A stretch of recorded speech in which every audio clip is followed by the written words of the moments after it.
ஹல்லேலூயா, தேவனுக்கு ஸ்தோத்திரம். Good morning. எழுந்துட்டீங்களாங்க? வாருங்கள், நீங்கள் அனுதின தியானத்திற்காக காத்திருக்கிறீர்கள் அல்லவா? எனவே தியானத்திற்குள் போகலாம். ஜெபத்தோடு கூட. பரிசுத்தமும் அன்பும் நிறைந்த பிதாவே, மற்றொரு நாளை எங்களுக்கு அருளியிருக்கிறீர். இந்த வேளையில் உம்முடைய சன்னதியிலே நாங்கள் நிற்கிறோம் அப்பா. மற்றொரு விஷயங்களை அபிஷேகிக்க வேண்டும் என்றும் மறுபடி எங்களை ஆசீர்வதிக்க வேண்டும் என்றும் அனுதினமும் உம்முடைய கிருபை புதிதாய் இருக்கிறதுனாலே அனுதினமும் நாங்கள் ஜீவனுள்ளோராய் விசுவாசத்திலே தொடர்ந்து கொண்டிருக்கிறோம் என்பதற்காக உம்மை துதிக்கிறோம், ஸ்தோத்தரிக்கிறோம். இந்த வேளையையும் நீர் ஆசீர்வதிக்க வேண்டும் என்று கிறிஸ்துவின் நாமத்தில் வேண்டிக் கொள்கிறோம் பிதாவே, ஆமென். தேவனுக்கு ஸ்தோத்திரம். புதன்கிழமை சாதாரணமாக அநேக சபைகளிலே மத்திய வார கூடுகை இருக்கும். ஆனால் இந்நாட்களில் அநேகர் ஜெபம் செய்வதில் விசுவாசிகள் கூட அக்கறை இல்லாமல் இருப்பதினாலே அது மிகவும் துக்கத்தை தருகிறது. வாரத்திற்கு 2 நாட்கள் பரிசேயன் உபவாசம் இருந்து ஜெபிப்பான். உன்னுடைய நீதி பரிசேயரின் நீதியைக் காட்டிலும் சாஸ்திரிகளின் நீதியைக் காட்டிலும் அதிகமாக இல்லாவிட்டால் நீங்கள் தேவனுடைய ராஜ்யத்தில் பிரவேசிக்க முடியாது என்பதை நாம் உணர்ந்திருக்கிறோம்.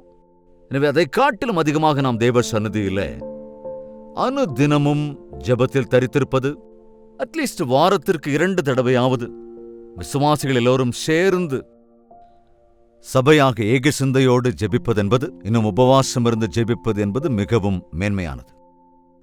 இயேசு கிறிஸ்துவனுடைய வாழ்க்கையை நாம் கவனமாய் பார்த்தால், இந்த உலகத்திலே அவர் இருந்தபோது எதற்கு முக்கியத்துவம் கொடுத்தார் என்பதை நாம் கவனித்தால், அவருடைய நோக்கம், அவருடைய ஆசை, அவருடைய எண்ணம், அவருடைய சிந்தை,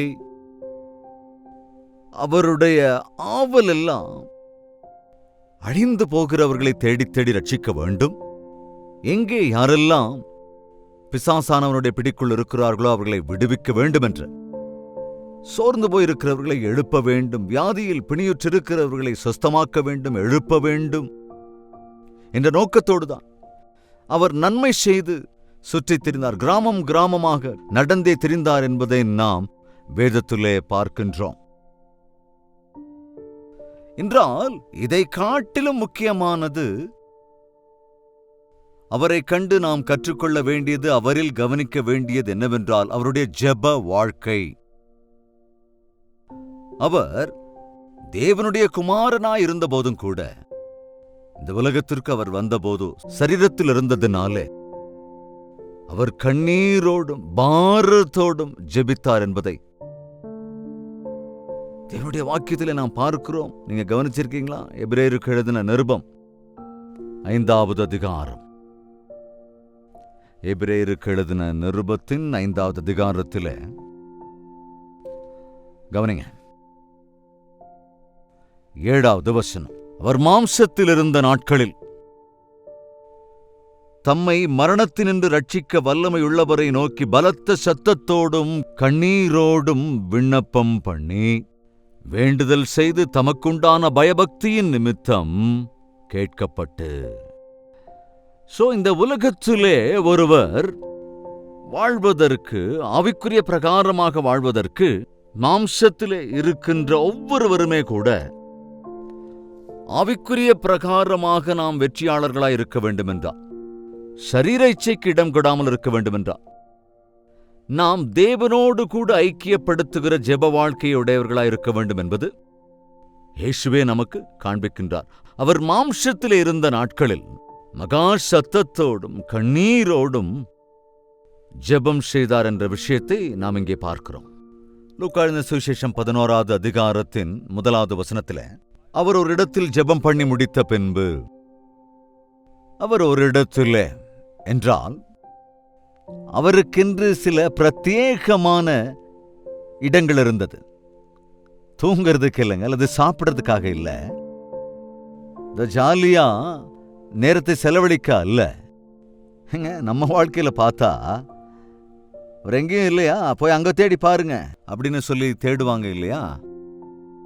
அவர் எங்க டாஸ்மாக் பக்கத்துல இருப்பாரு, இல்லைன்னா அந்த கிளப்புக்கு பக்கத்துல, பப்புக்கு பக்கத்துல, அல்லது சிலர் ஃப்ரெண்ட்ஸோட இருப்பாங்க, இன்னும் சிலர் செல்போன் எடுத்துட்டு தனியா எங்கேயோ போய் என்னமோ பேசிட்டு இருப்பாங்க. இப்படி எவைகள் இருந்தாலும் அவைகளை விடவே முடியாத ஒரு சூழல் இருக்காங்க இல்லையாங்க? அதாவது நாம் தேவனுடைய பிள்ளைகள் ஆனதற்கு பிறகு நாம் அதிகமாக ஆசைப்பட வேண்டியது அவருடைய சந்நிதியிலே இருப்பதைத்தான், அவரோடு கூட சம்பாஷிப்பதைத்தான். அதைத்தான் ஆண்டவர் காண்பிக்கிறார். அவர் ஒரு குறிப்பிட்ட இடத்திற்கு சென்று விடுவார், தனிமையான இடத்திற்கு சென்று. ஏனென்றால் நாம் ஜெபம் செய்கிற போது நம்முடைய மனதை ஒருமுகப்படுத்த வேண்டும். சாதாரணமா யாராவது பெரிய பிசினஸ் பேசுறவங்களை நீங்க கவனிச்சு பார்த்தீங்கன்னா யாரையும் பக்கத்தில் இருக்க விட மாட்டாங்க. 1-to-1 தான் அவங்க பேசணும்னு ஆசைப்படுவாங்க. அவ்வளவு சீரியஸா டிஸ்கஸ் பண்ணுவாங்க. நாமும் கூட தேவனோடு கூட முகமுகமாய் தனியாய் சம்பாஷிக்கிற போது தனிமையை, தனியாக இருப்பதை, தனிமையான இடத்தை நாம் தெரிந்து கொள்ள வேண்டும். அதனால ஆண்டவர் சொல்லுவார், நீ ஜெபம் பண்ணுகிற போது உன் அறைக்குள் சென்று கதவை பூட்டிக்கொள். எதுக்காக? கதவை பூட்டி வச்சுக்கணும், டிஸ்டர்பன்ஸ் இல்லாம நீங்கள் ஆண்டவரோடு சம்பாஷிக்கிற போது, உங்களுக்கு யாரும் இடையூறாக இல்லாதபடிக்கு. ஒருவேளை நீங்க ஒரு சின்ன வீட்டுல இருந்தா, உங்களுக்கு இருக்கிறதே ஒரு ரூம் அப்படிங்கிற ஒரு நிலைமை இருந்தா, வீட்டுல எல்லாரும் நல்லா தூங்குனதுக்கு அப்புறம் நீங்க எழுந்து ஜெபம் பண்ண முடியும். அதிகாலமே எழுந்து இன்னும் எல்லாரும் தூங்கிக்கிட்டு இருக்கும் போதே தேவனிடத்தில் நீங்க விண்ணப்பம் பண்ணலாமே. அல்லது வீட்டுக்கு வெளியே ஏதாவது ஒரு இடத்துல அல்லது மொட்டை மாடிக்கு போய் நீங்கள் ஜெபம் செய்ய முடியுமே. அதாவது இன்னும் கிராமங்கள்ல இருந்தா நீங்கள் வயல்வெளிக்கு போய் தாராளமா ஜெபிக்க முடியும். அல்லது சிட்டிஸ்ல இருந்தா ஏதாவது சீஷோர் மாதிரியான தனிப்பட்ட இடத்தை தேடி போங்க. என்னுடைய வாழ்க்கையில் நான் கத்துக்கிட்டேங்க. என்னுடைய வாலிப பிராயத்துல தனிமையில போய் கடற்கரையில் அமர்ந்து தேவனோடு கூட ஜெபிப்பது. கிராமங்கள்ல போகிற சூழல் வரும்போது அந்த வயல்வெளிக்கு போய் தனிமையில ஜெபிக்கிறது அவ்வளவு அற்புதமான அனுபவங்க. அவ்வளவாய் தேவனுடைய பிரசன்னத்தை அனுபவிக்க முடியும். ஜெபத்திற்கான இடம் என்று ஒன்று உண்டா? இந்த பிஸி லைஃப்ல எப்ப பார்த்தாலும் பரபரப்போட அவசரமா என்னென்னமோ வேலை செஞ்சுக்கிட்டு இருக்கோம், எங்கெங்கேயும் அப்படியே ஓடிக்கிட்டே இருக்கிறோம். ஆனா இதுக்கு மத்தியில தேவனோடு நேரத்தை செலவழிக்கணுங்கிறத மறந்து போயிடுறோம். அதனாலதான் நம்ம எவ்வளவு பிரயாசப்பட்டாலும் எதுவுமே கைகூடி வரமாட்டேங்குது. ஜெபத்தோடு செய்கிறதெல்லாம் தான் வாய்க்கும். ஜெபம் இல்லாமல் உன் சொந்த முயற்சியால் செய்வதெல்லாம் அதன் பலனை தராது. நீ எவ்வளவுதான் பிரயாசப்பட்டாலும் சரி. ஒரு நாள் பேதுரு கூட சொன்னால, நாங்கள் ராம் முழுவதும் பிரயாசப்பட்டோம், ஒரு மீன் கூட அகப்படலையே.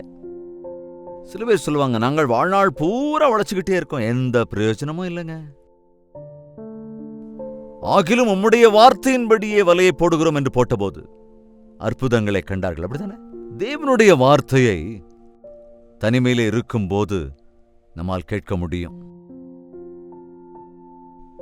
உன் வீட்டுக்குள் பிரவேசித்து உன் கதவை பூட்டி அந்தரங்கத்தில் இருக்கிற உன் பிதாவை நோக்கி ஜெபம் பண்ணு. அப்பொழுது அந்தரங்கத்தில் பார்க்கிற உன் பிதா வெளியரங்கமாய் உனக்கு பதிலளிப்பார். எனவே ஜெபம் என்றால் ஏதோ அப்படி இப்படின்னு சொல்லிட்டு போறது இல்லவே இல்லைங்க. அது உரையாடல். ஆண்டவராக இயேசுவுக்கு பிரத்யேகமான ஜெபத்திற்கான இடங்கள் இருந்தன. ஒலிவமலைக்கு போய் அவர் ஜெபித்தார் என்று நாம் வேதத்திலே பார்க்கிறோம். இந்த 11வது அதிகாரத்திலே, லூக்கா எழுதின சுவிசேஷம் 11வது அதிகாரத்திலே சொல்லப்படுகிற ஜெப இடம் ஒலிவமலை. அங்க சில குகைகள் மாதிரியான அமைப்பு இருக்கும். அந்த இடத்திற்கு சென்று தனிமையிலே அவர் அமர்ந்து ஜெபிப்பார் என்பதை நோட் பண்ணி வச்சிருக்காங்க. அங்க அதிகாலமே இன்னும் இருட்டோடு இருக்கையிலேயே அவர் எழுந்து, உலகம் எழுவதற்கு முன்பாக அவர் எழுந்து ஜெபிக்க போய்விடுவார். உலகம் எழுந்துருச்சுன்னா அதுக்கப்புறம் அவ்வளவுதான், எல்லாம் கந்தர கோலம், சத்தங்கள், இறைச்சல்கள், அவசரம், பரபரப்பு. சோ அதிகாலையிலே எழுந்து ஜெபிக்கிறதை பழக்கப்படுத்திக் கொள்ளுங்கள். புரியுதாங்க? உங்களுக்கு தான். ஒருவேளை நீங்க வெளிநாடுகள்ல இருந்தா, இது ஒருவேளை உங்களுக்கு சாயங்கால நேரமா இருந்தா, ராத்திரி வேலை எல்லாவற்றையும் முடித்ததுக்கு அப்புறம் போய் தனிமையில ஜெபம் பண்ணுங்க. சில தேவ ஊழியக்காரர்கள் மத்திய ராத்திரியில் எழுந்து ஜெபம் பண்ணிட்டு திரும்பவும் படுத்துக் கொள்வாங்களாம். அதாவது நீ எந்த இடத்துல எந்த நேரம் எவ்வளவு நேரம் ஜெபிக்கிறேங்கிறத விட உன்னுடைய ஜெபம் தேவ சந்நிதியை எட்டுகிறதா இருக்கிறதா, தேவனிடத்திலிருந்து பதிலை பெற்றுக்கொள்கிறாயா, சமாதானத்தை பெறுகிறாயா என்பதுதான் ரொம்ப ரொம்ப முக்கியம். இங்க ஒரு நாள் அவர் ஜெபித்துக் கொண்டிருந்த போது வழக்கமாக கெத்செமனே தோட்டத்திற்கு போய் அவர் ஜெபிப்பார். ராத் முழுக்க ஜெபிப்பார். கெத்செமனே தோட்டம் இன்றும் இருக்கிறது. எருசலேமுக்கு போனா நாம பார்க்க முடியும். அந்த ஒலிவ மரங்களுக்கு மத்தியில் அவர் முழங்கால் படியிட்டு தனிமையிலே அவர் ஜெபம் பண்ணி, அதாவது ஒப்பு கொடுக்கப்பட்ட அந்த அன்று ராத்திரியில அவர் இன்னும் அதிக பாரத்தோடு வேதனையோடு ஜெபிக்கிறார். ஜெபம் என்றால் நம்மை நாம் கவனிங்க அர்ப்பணித்துக் கொள்ளுவது. ஜெபம் என்றால் நம்மை நாம் அப்படி பிழிந்து கொள்ளுவது. ஜெபம் என்றால் கவனிக்கணும், நம்மை நாம் டெடிகேட் பண்ணுவது. இதேபோல விசுவாசிகளின் ஜெபம் என்றால் நல்ல கவனிக்கணும், விசுவாச ஜெபம் பிறருடைய பாரத்தையும் கூட சுமப்பது, விண்ணப்ப ஜெபம் செய்வது. இந்த நேரமும் நமக்காகவே நாம ஜெபம் பண்ணிக்கிட்டு இருக்கிறது இல்லைங்க. நீங்க ரட்சிக்கப்பட்டதற்கு பிறகு, விசுவாசிகளாக ஆன பிறகு உங்கள் கடமை உங்கள் வீட்டார் எல்லோருக்காகவும் ஜெபிப்பது. அதாவது கிறிஸ்தவர்களுக்காக, எல்லா ஜனங்களுக்காகவும் நாம் ஜெபிக்க வேண்டும் என்பது வேதத்தின் சாரம். அதிகாரிகளுக்காக, ஆட்சியாளர்களுக்காக நாம் ஜெபிக்க வேண்டும். எப்படி இருக்கிறது உன்னுடைய ஜெப வாழ்க்கை? ஏதோ நமக்கு தேவையானவைகள் ஒரு லிஸ்ட் எழுதிட்டு போய் அதை தேவனிடத்தில் சொல்லுவது, ஆண்டவர் எனக்கு அது வேணும் இது வேணும் அப்படிங்கிற மாதிரி உன்னுடைய ஜெபம் இருக்கிறதா?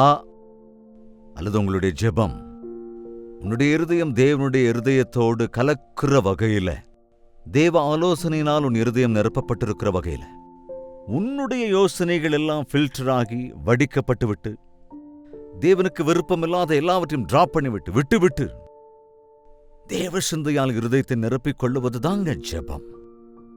இதனாலதான் ஜெபித்து முடித்த பிறகு நம் சஞ்சலங்கள் எல்லாம் தீர்ந்து விடுகிறது. ஜெபத்திலே தரித்திருந்த மனிதன் ஆவிக்குள்ளாக ஜெபித்த பிறகு அவன் உல்லாசமாயிருப்பான், ரொம்ப ஃப்ரெஷ்ஷா எழுவான். எத்தனை பேருக்கு அந்த அனுபவம் இருக்கோ இல்லையோ எனக்கு தெரியாதுங்க. எப்ப பார்த்தாலும் அழுதுகிட்டே அழுது ஜெபம் பண்ணிக்கிட்டே ஆமேன்னு சொல்ற வரைக்கும் அழுதுகிட்டே இருந்தா உண்மையில் உங்க ஜெபம் பரலோகத்தை எட்டவே எட்டாதுங்க. அன்று அண்ணாள் அழுதாள், தேவ சந்நிதியிலே அழுதாள், தன் இருதயத்திலே தேவனுடைய சந்நிதியிலே கண்ணீரோடு ஊற்றிவிட்டாள். உடனே தேவனுடைய பதிலையும் பெற்றுக்கொண்டாள். வேதம் சொல்லுகிறது, அந்நாள் முதற்கொண்டு அவள் துக்க முகத்தோடு இருக்கவே இல்லை. ஜெபம் நம்முடைய இருதயத்தை தேற்றுகிறதா இருக்கிறது, சந்தோஷத்தை தருகிறது, விசுவாசத்தை கூட்டுகிறது.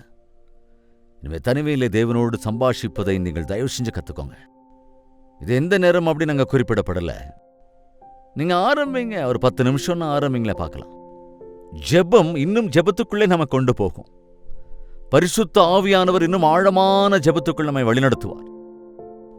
நமக்கு ஜெபிக்கிறது எப்படின்னு தெரியாது. நீ ஒரு சின்ன சின்ன வார்த்தைகளை கொண்டு ஜெபத்தை ஆரம்பிச்சாலும், உனக்கு உண்மையான ஆசை இருந்தால், தேவனோடு நான் பேச வேண்டும் என்கிற ஆசை இருந்தால், உன் ஜெப வாழ்க்கை என்பது நாம் தொடருகிற வகையிலே, பரிசுத்த ஆவியானவர் நமக்கு உதவி செய்கிற வகையிலே, பெருமூச்சுக்களோடு கூட நம் பட்சமாயிருந்து வேண்டுதல் செய்கிறார். அநேக காரியங்களை நமக்கு ஞாபகப்படுத்துவார்.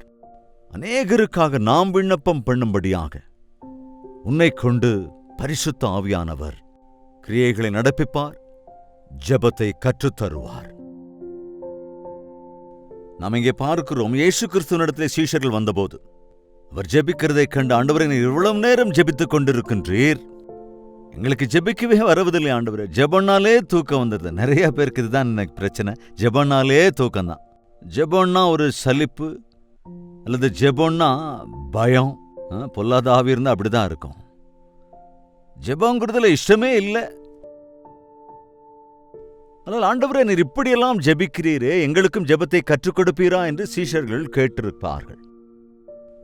அதாவது உனக்கு எது வரதில்லையோ, அதாவது கவனிங்க, ஏதாவது நமக்கு வரலன்னா நாம என்ன செய்யணும்? எனக்கு இது வரல அப்படின்னு நம்ம கையை காலை கட்டிக்கிட்டு உட்கார்ந்துருந்தா ஏதாவது சாதிக்க முடியுமாங்க? நமக்கு என்னங்க வந்தது? பிறந்தப்போ யோசிச்சு பாருங்க. பேச வந்ததா, நடக்க வந்ததா, சாப்பிட வந்ததா? வளர வளர நாம சைக்கிள் ஓட்டுறது, பைக் ஓட்டுறது, இன்னும் எல்லாத்தையும் இயக்கிறது, இப்படிப்பட்ட காரியங்களை நம்ம கத்துக்கொள்றோம். அம்மா கத்து தருவாங்க, அப்பா கத்து தருவாரு, குரு கத்து தருவாரு. நம்முடைய பரம குரு ஆவிக்குரிய வாழ்க்கையில் நாம் வளருகிற விதத்துல ஆவிக்குரிய வாழ்க்கைக்கு தேவையான எல்லா காரியங்களையும்,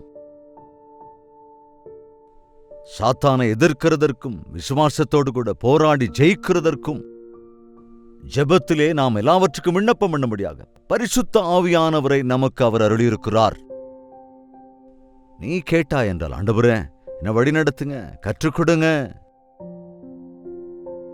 நம்முடைய ஆவியினால் என்னை நிரப்புங்க என்று உண்மையாய் நாம் விண்ணப்பம் பண்ணும் நாளிலே ஜெபத்திலே நாம் தேறினவர்களாக ஆக வழி நடத்துவார். அதாவது பரலோகத்தையும் பூலோகத்தையும் இணைக்கிறவர்களாக நாம் இருக்கிறோம். ஆமாங்க, ஜெபம் என்பது பூலோகத்துக்கும் பரலோகத்திற்கும் கனெக்ட் பண்ணக்கூடிய ஒரு கனெக்டருங்க. இங்கே செய்யும் விண்ணப்பம் அங்கே கேட்கப்படுகிறது, அங்கே தரும் பதில் இங்கே வந்து சேர்கிறது. அப்படித்தானே?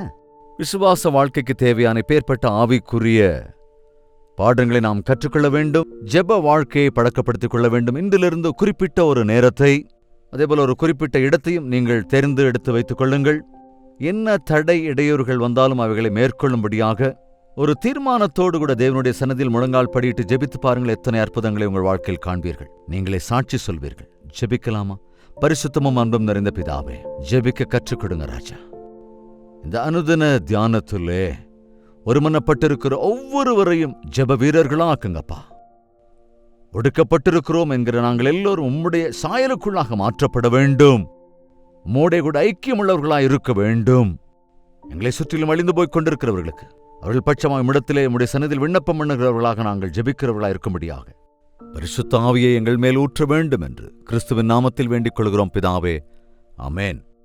நம்முடைய கர்த்தராகிய இயேசு கிறிஸ்துவினுடைய கிருபையும் பிதாவாகிய தேவனுடைய அன்பும் பரிசுத்த ஆவியினுடைய அந்யோன்ய ஐக்கியமும் சந்தோஷமும் சமாதானமும் நம் அனைவரோடும் இன்னும் என்றும் சதா காலங்களிலும் தங்கி தரித்திருப்பதாக, ஆமென். தேவனுக்கு ஸ்தோத்திரம். உங்கள் ஜெப தேவைகளை 8939801234 என்ற நம்பருக்கு ஒரு டெக்ஸ்ட் அல்லது வாய்ஸ் மெசேஜ் மூலமாக வாட்ஸ்அப்பில் அனுப்பி தெரிவியுங்கள். உங்கள் பட்சமாக நாங்கள் தொடர்ந்து ஜெபிக்கிறோம். நீங்கள் வெளிநாடுகளில் இருந்தால் 9100100888 என்ற நம்பருக்கு உங்களுடைய ஜெப தேவைகளை தெரியப்படுத்துங்கள். அதேபோல அனுதினமும் தேவனுடைய வார்த்தைகளை விதமாய் உங்களுக்கு நாங்கள் தந்து கொண்டே இருக்கிறோம். தவறாமல் பாருங்கள். தேவனுக்கு சித்தமான நாளை இதே நேரம் இதே அனுதின தியானத்தில் நாம் மீண்டும் சந்திக்கலாம். அதுவரைக்கும் தேவனுடைய மகா கிருபை உங்களுக்கு துணையாயிருப்பதாக.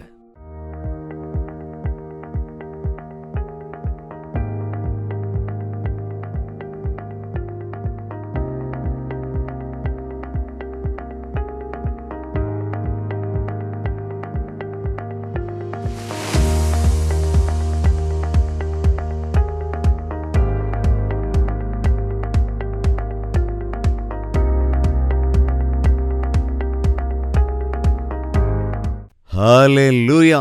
பாண்டிச்சேரி மற்றும் பாண்டிச்சேரியின் சுற்றுவட்டார பகுதியில் இருப்போருக்கு ஒரு நற்செய்தி. ஜெபத்தோடு கூட பாண்டிச்சேரியிலே 1 டே கெட் டுகெதர் ஆண்டவருக்கு சித்தமானால் ஜனவரி 26ஆம் தேதியன்று ஏற்பாடு செய்திருக்கிறோம். மதியம் 2 மணி முதல் மாலை 5 மணி வரைக்கும், மீண்டும் மாலை 6 மணியிலிருந்து இரவு 10 மணி வரைக்கும் 2 செஷன்ஸாக பாண்டிச்சேரியில் இருக்கின்ற தெலுங்கு பேசுவோருக்காக, தமிழ் பேசுவோருக்காக, எல்லா மொழி பேசுவோருக்காகவும் இந்த பிரத்யேகமான ஒன்றே கெட் டுகெதரை ஏற்பாடு செய்திருக்கிறோம். முதல் முறையாக பாண்டிச்சேரிக்கு வருகிறோம் உங்களை பார்க்க வேண்டும் என்று. வாருங்கள், வந்து பங்கு பெறுங்கள். உங்கள் நண்பர்களுக்கும் உறவினர்களுக்கும் எல்லோருக்கும் தெரிவியுங்கள். நினைவில் வைத்துக் கொள்ளுங்கள், ஜனவரி 26ஆம் தேதி. முகவரியும் குறித்துக் கொள்ளுங்கள். பத்மினி மஹால், பாலாஜி தியேட்டர் எதிர்ப்புறம், இளங்கோ நகர், காமராஜர் சாலை, பாண்டிச்சேரி. இது குறித்த மேலதிக தகவல்கள் தேவைப்பட்டால் திரையில் காண்பிக்கப்படும் எண்களுக்கு வாட்ஸ்அப் செய்யுங்கள் அல்லது 8939393939 என்ற எண்ணிற்கு கால் பண்ணுங்கள். உங்களுக்கு அட்ரஸுக்கான லிங்க் அனுப்பி வைக்கப்படும். மறவாமல் ஃப்ரெண்ட்ஸ், ரிலேட்டிவ்ஸ் எல்லோருக்கும் இதை தெரிவியுங்கள். தேவன் தம்முடைய மகத்தான காரியங்களை செய்யும்படி அநேகருக்காக ஜெபிக்கிறதற்கும் தேவனுடைய வார்த்தையை கொடுக்கிறதற்கும் முகமுகமாய் உங்களை பார்த்து உங்கள் தேவைகளுக்காக தேவ சந்நிதியிலே விண்ணப்பம் செய்கிறதற்கும் சென்னையிலிருந்து பாண்டிச்சேரிக்கு வருகிறோம். வாருங்கள், பங்கு பெறுங்கள், ஆசீர்வாதத்தை பெற்றுக்கொள்ளுங்கள்.